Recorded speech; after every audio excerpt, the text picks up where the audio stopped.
Hello everybody, welcome back to my class. Apa kabar semua? Semoga sehat selalu.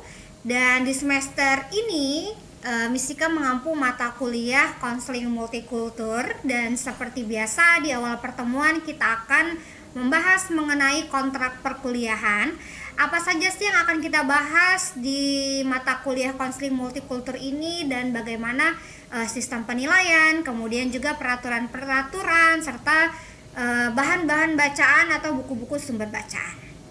Kontrak pembelajaran konseling multikultural. Yang pertama, manfaat mata kuliah ini yaitu memahami dan memiliki wawasan tentang keberagaman dan keanekaragaman serta nilai-nilai keislaman dan budaya lingkungan guna mengembangkan keahlian di bidang konseling. Nah, yang kedua, mata kuliah ini mengkaji lebih dalam tentang analisis intensif mengenai konseling multikultur, melingkupi perkembangan dan pengalaman individu di dalam maupun antar kultur tentang kehidupan manusia, mengasah kemampuan manusia menelaah secara interdisipliner multikultural, dan mempersiapkan kemampuan mengenai konseling yang berwawasan lintas budaya dan nilai-nilai keislaman. Selanjutnya, capaian pembelajaran. Diharapkan mahasiswa memiliki pengetahuan dan pemahaman mengenai konseling multikultural yang melingkupi perkembangan dan pengalaman individu di dalam maupun antar kultur tentang kehidupan manusia, menelaah secara interdisipliner multikultural, dan mempersiapkan kemampuan mengenai konseling yang berwawasan lintas budaya dan nilai-nilai keislaman. Indikator capaian pembelajaran. Yang pertama, mahasiswa memiliki pengetahuan dan pemahaman mengenai konseling multikultural. Yang kedua, memahami konsep multikultural dan nilai-nilai keislaman. Dan yang ketiga, mahasiswa memahami nilai-nilai Filipsenggi dan kaitannya dengan multikulturalisme. Selanjutnya, strategi pembelajaran. Metode perkuliahan ini dilakukan secara daring dan lebih banyak menggunakan ceramah, presentasi, simulasi, dan pelatihan yang dilakukan secara daring. Dengan demikian, diharapkan setiap peserta untuk memiliki pemahaman yang mendalam tentang konseling multikultur. Di samping metode tersebut, metode diskusi kelompok atau kelas juga digunakan dan strategi instruksional lainnya. Sebagai contoh, untuk beberapa pertemuan, dosen pengampu mata kuliah akan memberikan kuliah singkat pada awal pertemuan untuk membuka cakrawala dan kerangka berpikir mahasiswa untuk diskusi kelas. Untuk topik-topik tertentu, mahasiswa akan diminta mempresentasikan paper kecil atau laporan bab dan hasilnya akan dibahas bersama dalam kuliah. Dalam hal ini ada pemberian tugas-tugas yang harus dikerjakan oleh mahasiswa baik secara mandiri maupun kelompok. Setiap tugas dinyatakan dapat diterima bila telah memadai sesuai dengan kriteria yang telah ditentukan bagi setiap tugas. Tugas yang belum memadai untuk diterima akan dikembalikan kepada mahasiswa dengan memberikan catatan tertentu. Tugas ini harus diperbaiki oleh mahasiswa dan kemudian diserahkan kepada dosen. Setelah mendapat penilaian, semoga semua tugas dikembalikan kepada mahasiswa. Kemudian tugas.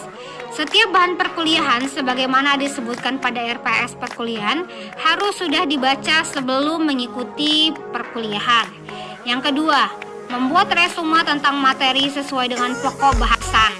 Yang ketiga, setiap mahasiswa diwajibkan membuat makalah ilmiah 8-10 halaman sesuai materi tiap sesi perkuliahan. Yang keempat, kuis diadakan pada setiap 4 kali pertemuan dan mid semester dilaksanakan pada minggu ke-8. Ujian akhir semester dilaksanakan sesuai dengan jadwal ujian yang disusun oleh Fakultas Tarbiyah dan Keguruan UIN Raden Intan Lampung. Kemudian ada materi dan sumber belajar.